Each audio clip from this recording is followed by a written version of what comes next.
తెలంగాణపై పవన్ కళ్యాణ్ ఎక్కడా తప్పు మాట మాట్లాడలేదని ఎమ్మెల్యే సుందరపు విజయ్ కుమార్ అన్నారు. పవన్ పచ్చదనం గురించి పాజిటివ్ ఉద్దేశంతో అన్నారు తప్ప ఎవరిని కించపరచడానికి అనలేదన్నారు.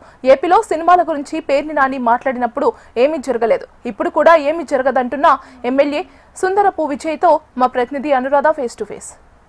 డిప్యూటీ సీఎం పవన్ కళ్యాణ్ చేసిన వ్యాఖ్యలు ఇప్పుడు ప్రస్తుతం రెండు తెలుగు రాష్ట్రాల్లోని కూడా పెద్ద దుమారాన్ని రేపుతున్నాయి.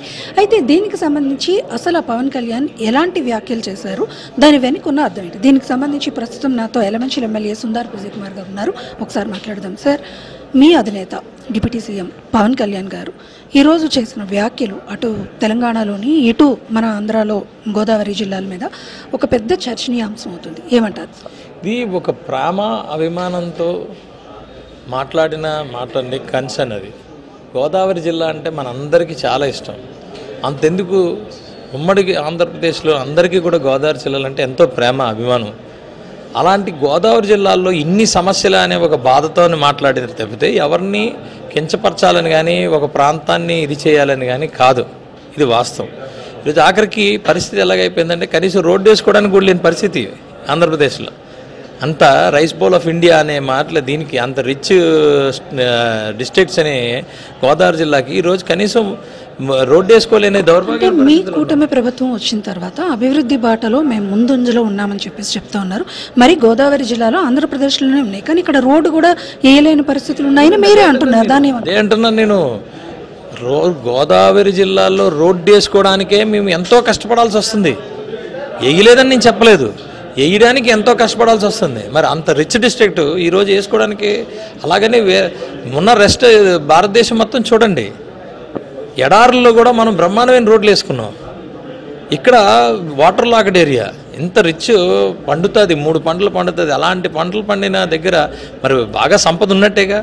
ఆ సంపద ఉన్న ప్రాంతాన్ని ఎన్నో సమస్యలు వెంటాడుతూ ఉన్నాయి. దీనికి ఆయన అన్నారు, దీని మీద అందరికీ కళ్ళు పడడం వల్ల లేదా ఇంకోటి మనం ఇప్పుడు నేను చాలా బాగుందిరా అని అనుకుంటే అది కళ్ళు పడడమే.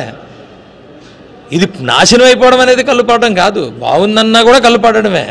కానీ తెలంగాణ నేతలు చాలామంది దీని మీద మా మనోభావాలు దెబ్బతింటున్నాయని చెప్పి వాళ్ళు వ్యాఖ్యలు చేస్తున్నారు, క్షమాపణలు కూడా కోరుతున్నారు. సో దీన్ని ఏ విధంగా ఏమండి, తెలంగాణ ప్రజలు ఆంధ్రప్రదేశ్ ప్రజలు అంతా సమానమే పవన్ కళ్యాణ్ గారికి. ఇన్ఫ్యాక్ట్ భారతదేశం ప్రజల కోసం మానవాళి బాగుండాలనే వచ్చాడు, కానీ రాజకీయాలకు ఇంకో విధంగా రాలా. అది ఏమైనా తప్పుగా అర్థం చేసుకుంటే నేనేం చేయలేను.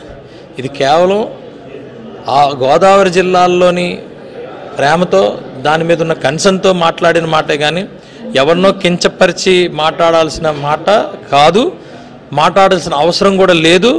అందరి మీద ప్రేమాభిమానాలు ఉన్నాయి, అన్ని ప్రాంతాల మీద కూడా ప్రేమాభిమానాలు ఉన్నాయి.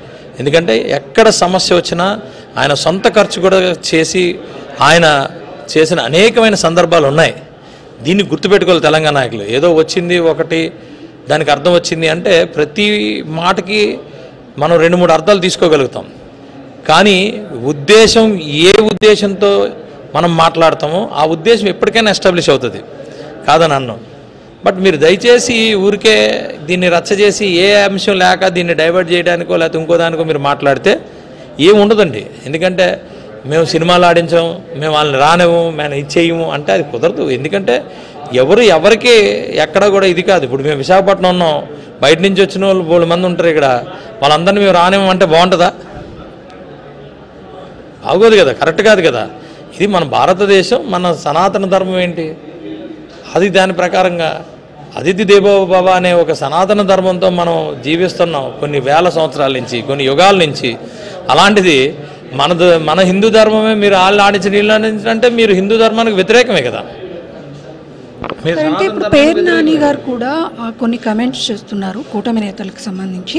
సో దాని మీద మీరు కూడా చాలా హాట్ కామెంట్స్ వాళ్ళకి కౌంటర్గా ఇచ్చారు. సో అసలు ఏమంటారు సార్ ఆయన వ్యాఖ్యలు? అదే అంటున్నానండి నేను.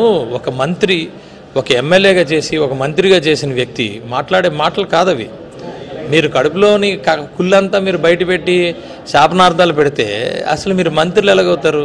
మీకు అంత మెచ్యూరిటీ ఉందా?